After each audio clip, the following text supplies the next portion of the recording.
What do you do when the love of your life is gone in an instant, leaving you to raise 3 children alone? After the sudden loss of his wife, Polly, Aaron Simmons discovered something unexpected in Polly's journals and computer, pages filled with wisdom, humor, and profound reflections that seemed to mean that it needed to be shared. So Aaron and Polly wrote a book together. Get yourself a copy. It's called Widow, Widower, Widowist. Enjoy this episode. Hi, everybody. Welcome to my Resilience Reveal with Lisa Sinnott. Today, I have an incredible guest who I met actually at the 21C Library here in Colorado Springs. He is a local author, and there was a bunch of authors in the room. And I was actually drawn to you, Aaron. This is Aaron Simmons. Hello. And I saw that he had a book on grief. And of course, being the resilience queen, I was drawn to him and struck up a conversation and started listening to his journey. And wow, I can't wait for you all to hear it. So, Aaron, take us back to the day your world changed most vividly, losing your wife, Polly. What was it like in those first moments, hours, and days? To give you a little context, my wife Polly and I had been married for about 13 years, and we had 3 kids together. She had some outpatient surgery and had been home for about 6 days and was recovering fine. And she had slept late that morning, and I brought some coffee up to her in bed and found her on the floor where she had died of a pulmonary embolism, I'm told instantly. But I didn't know that for a while, so she had been laying there for some time. And finding her that way was, I don't quite know how to describe it. It's like my life turned inside out in the way that you would put your hand in a sock and turn it inside out, like just everything flipped over. I called 911, tried to do CPR on her. The paramedics came and took over that process from me. And I realized that my kids were downstairs among strangers, like the police had just kind of burst in the door, and that I needed to step away from my wife and attend to my kids. And so the most vivid memory of that moment is sitting on the couch with my kids in a big pile and the paramedic coming down and telling us that she was in fact dead. Wow. Right there with the children listening. I mean, they just... Yeah. Wow. And looking back, it's like I was spared something that I've heard other people talk about, which is incredibly difficult, which is to tell your children that their mother has died. And I didn't have to do that. It happened to all of us at once. So in retrospect, would you have preferred the way it went? I mean, are you glad you did? I think so. Like, I went through lots of if this, then that type of stuff. Like, Sure. For example, that night, she was like, "You snore, I'm feeling better, go sleep downstairs. I need a good night's sleep." And so she died alone. And I think back on that, like, could I have recognized what was happening? Could I have gotten her to the hospital fast enough? People tell me no, pulmonary embolisms like this aren't like that. But I still think about it. But if I had been there, it would have been noise and drama in the morning, and the kids would have gotten up and they would have seen her. And I think that would have been worse. Right. So finding yourself all of a sudden raising your children, what was the hardest part of the grieving process from the beginning? I mean, trying to navigate first as a single parent. I mean, I'm twice over single mom, and I know how difficult it is as a single parent, but man, I certainly never lost a spouse. And so what was that like? Describe, raising 3 kids all of a sudden on your own while trying to navigate your own grief. I think the hardest part was just being available to them, because I would have a tendency to want to just go completely inward and even just maybe run away. And you can't. I'm there. I have to be there for my children. Fortunately, they needed to go back to school. That was part of their, like, we didn't do anything for about a week, and then they needed to go back. I was like, I am not going back to work. And I didn't go back for work for like 3 months. But children have a different set of emotional needs than adults. And so they could go to school and I could go inward during the day. I'd go on these super long walks and stuff. And then they could come home and I could have something for them, some scrap of emotional availability to help That's so to be good. with them. Yeah, that's awesome that you took the time for you though during the day and you knew Hmm. that. I'm sure the logical, part of you was like, okay, I must do this for me. I Hmm. mean, because the hell of the pain of grief is awful, Hmm. especially during the early months.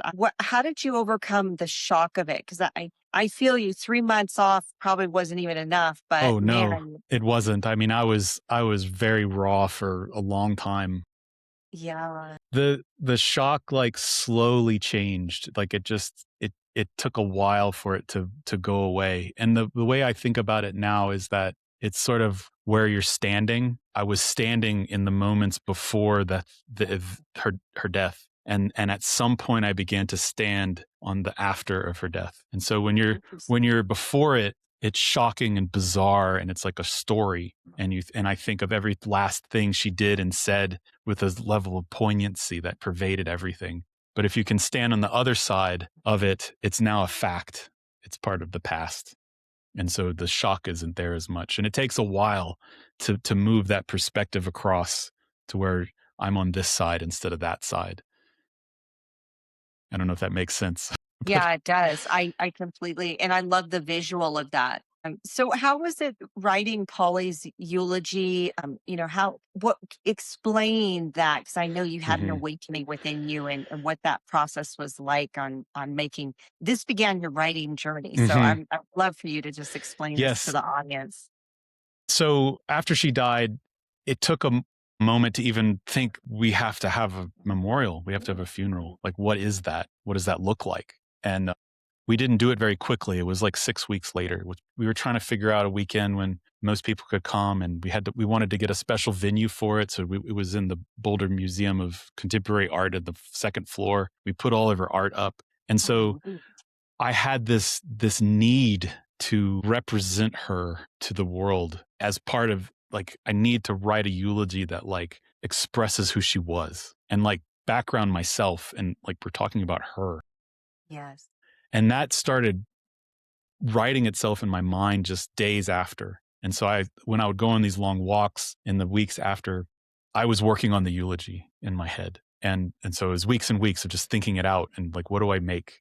And it's, in the end, it was only 5 minutes. But how do you sum up someone's life in 5 minutes? It's like a very difficult task. And then after the eulogy was over, and it was kind of wonderful, her memorial service. And I had lots of people from her different phases of life get up there and talk, but it wasn't just me. Beautiful. But after it was over, I was like, I want to have another one. Can we do one of these once a month, like or something like that? And the words kept coming. I had started something in my head, and I kept thinking of stuff in this on my walks, and it's like, well, what do I do with this now? There's no second eulogy, and Oh, so I began writing it down, and a lot of it was expressing like what it was like to go through grief, what it's like to be a solo dad, how we met, what she was like, things like that.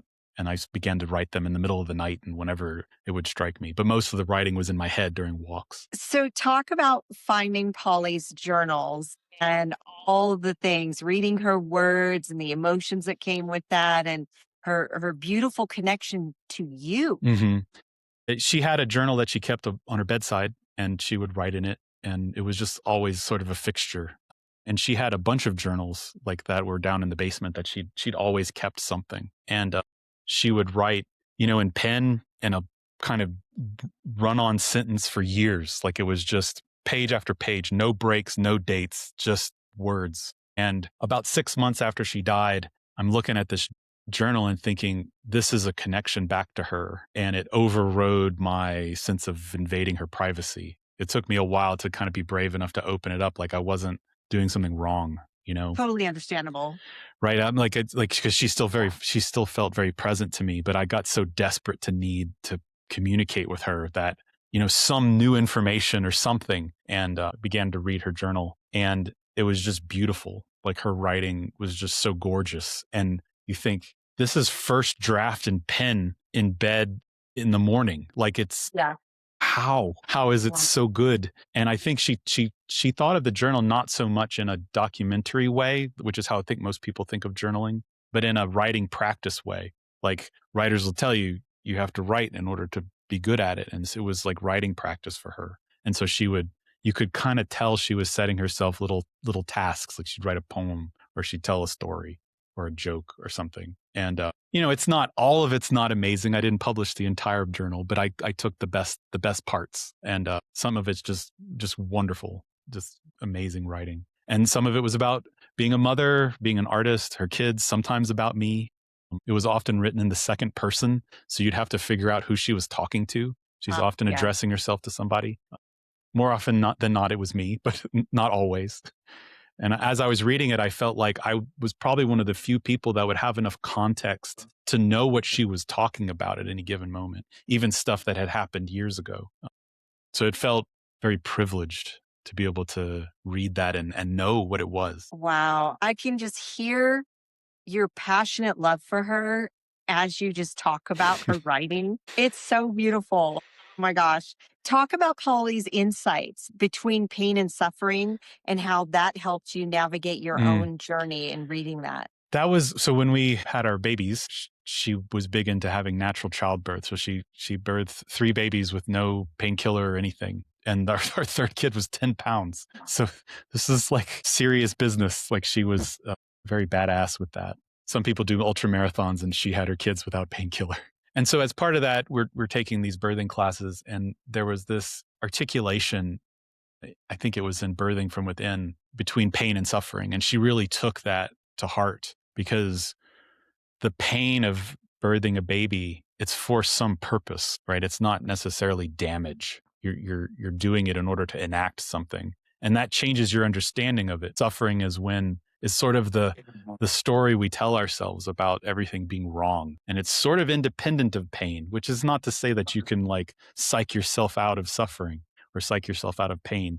But it is I think psychologists would call it reframing, where you can think about maybe what this is for. What am I doing these things for? And so she began to apply the pain and suffering to a lot of things in her life. And so I'm going through this grieving process, which is sort of the definition of suffering, and trying to think about the way she thought about it was that, is it possible to feel the pain of her loss and not suffer so much? Which is kind of another thing you mentioned about the difficulty of being a solo dad with kids. I'm an example to them. And so I felt this responsibility to model grieving to them, even though I don't know how, but I felt like that pain and suffering was part of that. How do you do this when people are watching you? I have an audience. Yeah, I mean, it's hard. And I feel like as humans, though, we put that pressure on ourselves, which maybe not as many people were doing that as much as you thought they were. But then in your psyche, you're like, no, I gotta be brave. I gotta step up. I gotta be the model. And, so, well, good on you, though, for having the strength to even try to be. I mean, at that point, I'd be so broken. You know what I mean? Like to get that bravery up. Well, a lot of it is just like, my wife was an extraordinary person, and I felt like I needed to live up to her strength, if that makes sense. It makes total sense. And I know you've said, there's no moving on, only moving in. What does that statement mean? Unpack that for everyone. We often talk about moving on from grief or moving on from things, and some things you can leave behind, but I'm not going to leave my wife behind. Right. I don't want to abandon her to the past. And so what does that look like? When someone important to you has died, moving on seems like the wrong metaphor for what we're doing. And the way I began to think about it was that I'm reading her journals, I'm writing about her. I got a copy of her tattoo that she had on her foot, on my foot, things like that. Yeah. I felt like I was bringing her into myself, Yes. right? Like I'm incorporating her into the fabric of myself in a way that's perhaps more intimate and intense than when she was alive. Right. But I carry her forward. I brought her in. And so that's so beautiful. What other tools and resources did you use to help yourself navigate through this situation? A sort of, this is gallows humor maybe, but amusing resource was the last book my wife read was a book called Life is Hard by Kieran Satia. And it's a book of philosophy on how to navigate the difficulties of life. And we had been talking about it right up before she died, and I was going to read it. And so when she died, I was like, I have to read this book now. And there's a chapter on grief and what that means. And it's like, it was kind of a gift that she gave me. But it's it's almost like the punchline of a joke. So the last book my wife read before she died was Life is Hard. Oh my gosh. So looking back, I mean, I know you've mentioned before about becoming an ambassador from the land of grief and death, and explain to everyone, because they don't know, they haven't heard what I've heard. So I'd love for you to just kind of talk about this on honest conversations in society about loss. We don't seem to know how to do it. Like you and I are doing it right now in this little cordoned off resiliency ghetto. But like at work or on the street or with your family, we don't really do it. And it's sort of a mystery to me. Like, why was it so shocking when she died? And part of that, in a sense, is a measure of the success of science and longevity. Like, we have pushed death back to the margins, right? But it's still there and it still happens. And we don't know how to talk about it. I'm not sure if we knew how to talk about it back when people were dying all the time either. But we certainly don't know how now. And it's shocking to everybody. Like, I can find other people who have experienced grief, but I kind of have to go looking. You know, no one in my neighborhood has a dead spouse, right? It's so strange. So you can get everyone together at like a convention and it's thousands of people, but we're sparsely distributed and people don't really want to talk about it. For example, I met you at this authors convention. I was surrounded by other nonfiction books about much more innocuous topics, and I could tell people were like, I'm not going to go talk to him. And that's so funny because I was like drawn to you. Yes. Well, that would happen. I skipped a bunch of people to beeline to you. I was like, ooh, grief. And that does happen. The people who know will come and do it. But most people are like, oh no, I'm going to go talk to the other person. I resonate so much with you. Trust me, Aaron, because my whole platform is resilience. Yep. And I am a huge ambassador, as you are, of talking about it. I just want to talk about it. Just shining some light on it. Yeah, why can't we talk about it? Like, there's so much. And I think even with divorce and, there's so much shaming that we do internally, that society has done on the outside to groom us to not talk about it. Yeah. So good on you. Thank you so much. I think of it sort of like, it's not even shame so much as just not knowing. It's just genuine ignorance. And it's funny, I don't really even think of myself as an expert here. Like, when other people have loss, I also don't know what to say to them. It's not like I'm suddenly an expert in this, but I think we have to try. We have to say something. Or even sit next to them in quiet peace. Yeah. Is helpful, right? Just be available. Right. And if I don't have words, I'll do that. I'll just sit. And so can you just tell me in closing, for someone who listening might be in grief, maybe a newly single parent in the situation or not, but feeling lost, and can you give them some hope, some guidance, any wisdom would be great. So one resource, if a spouse has died and you have children, is Camp Comfort. It's a grief camp for children here on the Front Range. And it's wonderful. I sent my kids there. I think a lot of people don't even know to go look for something like that. Like I didn't. Someone told me about it. So I'm telling you, there's grief camps for kids. They go do zip lining and fishing, and they have grief circles, and they cry and they have fun. It's a kind of an amazing approach. It's kind of modeling how to grieve. And I sent my kids there for the 2 years that they were. You go for 2 years and you graduate out. And it was great for them. So if your spouse has died and you have children, please look into that. And it doesn't even have to be immediate. It can have been a year. The other thing I would say this is more or less practical perhaps, but I think you need to do something with the grief energy that connects you back to your person. For me, it was writing this book with my wife posthumously, but it could be anything, like even just reading the journals or going on a walk or seeing a movie that they liked that you didn't, or I don't know what. My wife had all these art projects that were unfinished that I've tried to finish, like a crochet blanket for my son, things like that. And so I have lots of opportunities to do something with my grief energy to connect back to her. So in a sense, it's easy. But if you know your person, you know what that thing probably is, and you should do it. I love that. That's awesome. Well, thank you, Aaron. And can you let everyone know the name of your book and how they can get a copy? Yes, it's Widow, Widower, Widowest, A Grief Mosaic by Aaron Simmons and Polly Simmons. And you can get it at the usual places like Amazon or on its website, widowest.com. Awesome. Well, thank you again. I love what you're doing. Continue on your journey. And that's it, everyone, for My Resilience Revealed with Lisa Sinnott. And Aaron, thank you again. Thanks so much.